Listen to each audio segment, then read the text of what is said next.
Esse capítulo aqui é as evidências da evolução, no capítulo 3 do Ridley, né? Então, na genética evolutiva, né? E, basicamente, as evidências a favor da evolução a gente já fez um pouquinho quando a gente falou do Darwin, né? Então, a gente falou sobre seleção artificial, a gente falou sobre distribuição geográfica, a gente falou sobre regiões semelhantes em continentes diferentes, que tinham a mesma fauna e flora, né? Cada continente tinha seus grupos. A gente falou sobre espécies próximas que se sucedem no espaço geográfico, né? Então, tudo isso aí a gente viu antes, né? Quando a gente falou do Darwin, né? A gente também falou que as ilhas oceânicas elas são mais semelhantes às faunas dos continentes mais próximos. E as espécies endêmicas elas são todas aparentadas. Então, isso aí sugere que elas vieram do continente e depois sofreu especiação em um arquipélago de ilhas, né? Que nem a Galápagos, né? A anatomia comparada, a gente fala daquele problema, né, do Owen, e que você tinha semelhanças que são análogas, né, elas são parecidas, principalmente porque os organismos têm a mesma função, por exemplo, golfinhos e tubarões têm um corpo longo, fusiforme, de velocidade para eles poderem pegar outros peixes. E a homologia já é mais misteriosa, né, porque os mesmos ossos estão presentes em todos os tetrápodes, né? E por quê, né? Porque eles estavam presentes no ancestral e aí houve descendência com modificação, né? Como Darwin dizia, né? Agora, finalmente, a gente tem embriologia, né? Em biologia, a gente tem estruturas que são completamente desnecessárias, por exemplo, tanto em peixes, quanto em anfíbios, quanto em répteis, quanto em aves, quanto em mamíferos. No mesmo período embriológico, os embriões desenvolvem brânquias. Só que só os peixes realmente desenvolvem suas brânquias, né?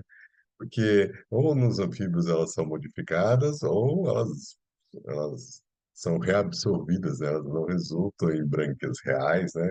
Nos répteis, nas aves e nos mamíferos que têm pulmões, né? Então, a embriologia sugere que a evolução é um fato, né? Depois, finalmente, a gente tem os órgãos rudimentares que são meio inexplicáveis, né? A não ser se a gente supor que eles tinham uma função e agora perderam a função porque, né, por exemplo, a gente ficou bípede, a gente deixou de subir em árvores do jeito que a gente subia, né? E os nossos ancestrais, na verdade, a gente começou a fazer braquiação, né? Usando os braços para se locomover. Então, isso aí gerou a perda da cauda, né? Que ela não era mais necessária para a locomoção, né? E então, parece, aparentemente foi um gene simples, né? Esse gene é, sofreu uma mutação, aí a região de desenvolvimento não se desenvolve. Isso aí recentemente saiu, né? Qual que é o gene que está envolvido nisso? Mas, né, como a gente não estava usando, essa mutação não foi letal, né? Ela aconteceu e pronto, fixou no resto do grupo, né? É, e aí os grandes macacos não têm cauda, né? E, é, então, a gente, na verdade, tem cauda, ela é bem pequenininha, né? Mas órgãos rudimentares só podem ser explicados à luz da evolução, né? Senão, elas são inexplicáveis, né? E, finalmente, a gente tem o registro fóssil, que fala sobre, primeiro, que os fósseis são regionais, né? Isso sugere que os grupos, por exemplo, as preguiças, os fósseis de preguiças são encontrados na América do Sul, sugerindo que elas são muito antigas aqui na América do Sul e evoluíram na América do Sul, né? E você tem uma maioria dos fósseis, quando a gente tem um registro fóssil bom, eles mostram mudança gradual, né? Então, todas essas evidências, elas foram exploradas pelo Darwin, né? Aí, bom, agora a gente tem, né, como o próprio livro fala, a gente tem três teorias possíveis da história da vida, né? Você pode ter evolução, você pode ter o transformismo, né, segundo o Lamarck, e aí você tem o criacionismo, né? Então, C, D e E, isso aí a gente já viu antes, né? Então, Darwin, você tem ó, mudança ao longo do tempo que está presente tanto na teoria do Lamarck quanto na teoria do Darwin, né? E depois você tem a cladogênese, uma espécie da origem a outras descendentes. E aí você tem grupos de espécies aparentadas porque elas compartilhavam ancestral comum. Agora, o criacionismo, a gente viu que originalmente ele era bem bom. A Terra existe há 6.000 anos, né? Que nem o bispo de Usher falou, né? E todas as espécies foram criadas naquele dia, né? Naqueles 6 dias, né? Que no sétimo Deus descansou, né? Então, isso aí é original. Quando a gente percebeu os fósseis, aí a gente começou a supor, ah, tá. Então, talvez algumas espécies se extinguiram antes do presente, né? Então, talvez, sei lá, morreram no dilúvio, né? Dinossauros não couberam na arca, alguma coisa assim, né? Só que aí, como o Cuvier percebeu, as espécies sucediam ao longo do tempo e as espécies de antigamente são diferentes das de hoje. Então, ele propôs de que o dilúvio seria o último de grandes catástrofes. E o catastrofismo explica a extinção de toda uma fauna e a criação de novo de novas espécies, né? Então, seria o C, né?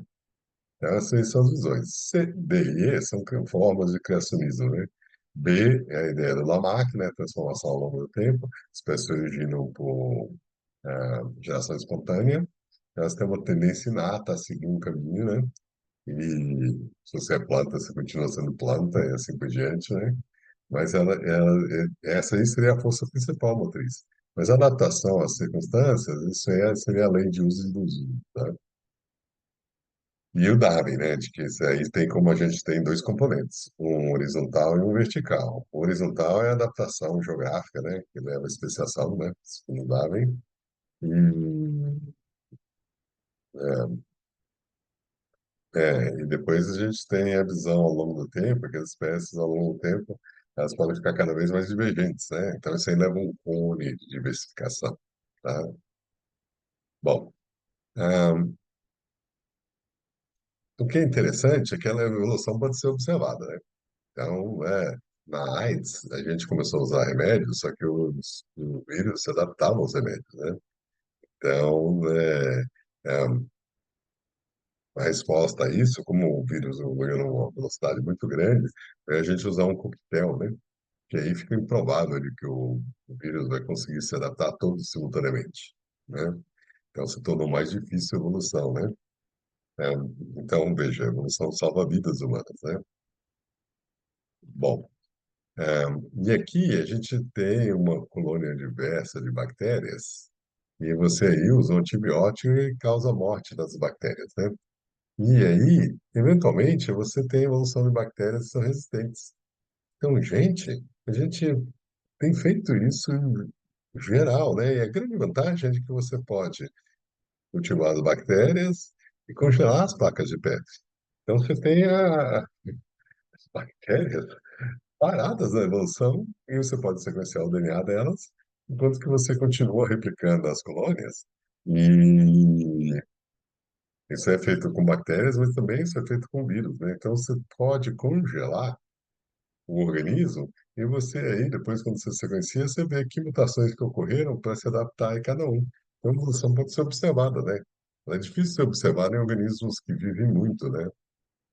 Mas em organismos que vivem em gerações curtas, você observa a evolução, né? E você pode sequenciar a evolução. E como a gente viu, a evolução é a mudança da frequência dos genes ao longo do tempo. E o DNA desses organismos muda. E os genes que são selecionados são resistentes a um antibiótico que seja selecionando, né? E claro, toda vez que você faz seleção artificial, você produz uma vaca que produz mais leite, assim por diante, né? Porque se você seleciona de um grupo, parte das características do grupo são genéticas. Então, se aumenta a frequência dos genes da população, as vacas começam a produzir mais leite, as galinhas mais ovos, o milho se torna maior, mais grãos. Então, a gente faz isso direto. A evolução alimenta as pessoas, né? E a gente, experimentalmente, a gente já viu. Então, tem esse experimento de 1950, que eles selecionaram linhagens de ratos que eram resistentes a cáries e linhagens de ratos que eram suscetíveis a cáries. 25 gerações. E você obtinha a resposta, né? Então, a evolução foi comprovada, né? Mudança na frequência dos genes e de qualidade, né? Agora, uma outra coisa que a gente, então, evolução, mudança ao longo do tempo, é comprovada, né? A gente tem muitos exemplos disso. Ela funciona, é uma teoria que funciona, né? Agora, a formação de espécies é uma coisa interessante, né? Porque você pode ter dois conceitos de espécie, né? Fenotípico, a aparência do organismo ajuda você a delimitar o que é uma espécie, né? Isso também pode fazer intercruzamento. Intercruzamento, às vezes, demonstra que parece ser duas espécies, na verdade, é uma só, porque ah, os indivíduos de uma população conseguem cruzar com a outra população, né? Então, talvez elas se diferenciaram, né, para se adaptar localmente, mas existe troca de imigrantes ocasionalmente, né? E não existe isolamento reprodutivo, né? Então, dependendo do seu conceito de espécie, você reconhece uma espécie como uma coisa diferente de outra pessoa que está com um conceito de espécie diferente, né? Intercruzamento funciona bem com espécies sexuadas. O fenotípico é mais usado em espécies que não, tipo, raramente fazem sexo, né? Por exemplo, amebas, né? E organismos que se reproduzem por fissão, tá? Aí você usa a aparência, né? E o que é interessante é que você olhar, né? Você, por exemplo, o lobo, Canis lupus, né? É uma espécie do gênero Canis. E tem várias espécies, por exemplo, o Canis latrans é o coiote, né? É o canis domésticos, né? É o cachorro, né? Todos eles fazem parte de canídea, né? Que inclui outras espécies, né? Como o guará e assim por diante, né? E os canídeos são carnívoros, né? Então, isso é a ordem, né? E as ordens do carnívoro e de outras fazem juntas, né? A Teodártila e assim por diante, né? Eles fazem um grupo mamária, né? Que são os mamíferos, né? E os mamíferos fazem parte do subfilo vertebrata, né? Faz parte do filo Chordata, né? Que faz parte do reino dos animais, né? Essa classificação biológica, ela só faz sentido porque, né? Os organismos, eles descendem de um ancestral comum, né? As características comuns eles estavam presentes no ancestral, né? Então, os cordados têm uma corda, uma notocorda, porque o ancestral tinha. Os vertebrados têm vértebras, porque o ancestral tinha, né? Nem todo mundo tem, pô, você pode ser cordata e não ser vertebrada, né? Mas todo mundo é vertebrado. Então, esses grupos que se sucedem e se tornam mais restritos, na verdade, é uma árvore filogenética, né? Então, esse grupinho aqui tem esse ancestral comum. Os outros, juntos, fazem um grupo maior, que pode ser a família Canidae, e assim vai indo. Bom, é, agora, uma das coisas que tem um argumento é, contra que não, espécies é uma coisa e populações dentro de uma espécie é outra coisa, né? Não tá, você pode ter evolução dentro de uma espécie e tudo, mas ninguém nunca viu a formação de uma nova espécie ou diferenças tão grandes dentro de uma espécie quanto entre espécies diferentes. Esse é um argumento criacionista, né? Completamente errado, né? Porque tem muitos exemplos de espécies DNA, onde uma espécie, então você tem uma população original, né?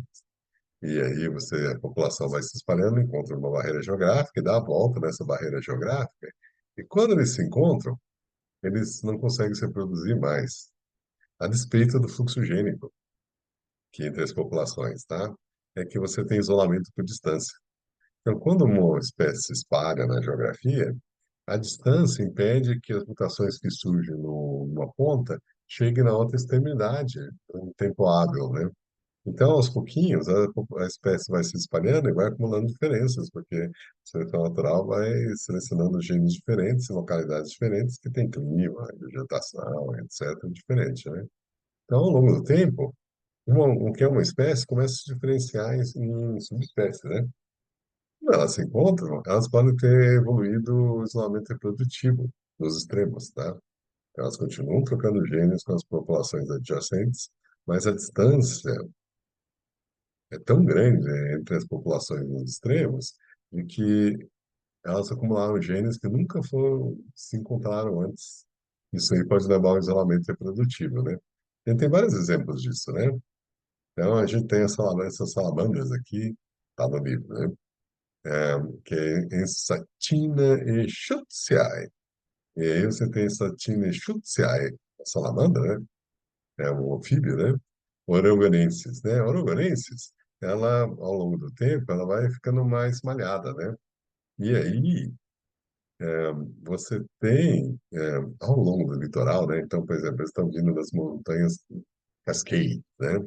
Aí elas chegam no Vale Central da Califórnia, elas se dividem. Um grupo de salamandras foi para as montanhas da Sierra Nevada, né? Que fica na fronteira da Califórnia com o Planalto Central lá dos Estados Unidos. Os outros foram pelos morros costeiros, né? E o Vale Central, que pois elas gostam de floresta, né? O Vale Central é campo. Então, elas não gostam do Vale Central, né? Então, elas ficaram isoladas. E ao longo do tempo, as que ficaram nas montanhas da Sierra Nevada, né? Elas vão ficando ah, como um tigre, né? Amarelo e preta, né? Laranja e preta, né? E as do litoral, elas perdem as pintinhas de picta, né? E elas vão ficando vermelhas, né? Então, essa tina Schutziae, essa tina xintópica, né? Elas vão ficando bem vermelhas e o comportamento delas vai mudando, né? Aí, no final, quando elas se encontram, então, veja, Clawberry estava junto com o Crociátea, né? Mas aí depois, com a mudança do clima, ela ficou isolada. Aí, Schutziae chegou e tanto com o Crociátea e com o Clawberry, ela não consegue se reproduzir, a despeito de ser a mesma espécie. Então, esse é um exemplo clássico, né? Muito clássico, né? Mais 100 anos que a gente conhece. Aí depois, a gente tem as espécies do gênero Larus, né? Que são as gaivotas, né? E as gaivotas, elas também, né? Ao longo do... Pensa que estão, ó, na Inglaterra, né? Europa, elas se encontram e você tem lá os argentatas que coincide com Laurus fuscus, né? E elas agem como se fossem espécies distintas, tá bom? Então, quase normalmente você encontra as duas juntas, as que elas não se reproduzem, né? Só que o fusco se reproduz com os fuscos lá da Noruega e da Finlândia, elas se reproduz junto com as da Rússia. As da Rússia se reproduzem junto com as do Alasca, né? Então, e as do Alasca reproduzem com as dos Estados Unidos, né? Então, ela é uma mesma espécie. Mas quando elas se encontram na Europa, elas agem como se elas fossem espécies distintas, uma com as costas cinza, grande, e uma menor com as costas pretas, tá? Mas é a mesma espécie. Então, a espécie é um poderoso argumento a favor da, né, da evolução, né? Então, deixa eu parar aqui.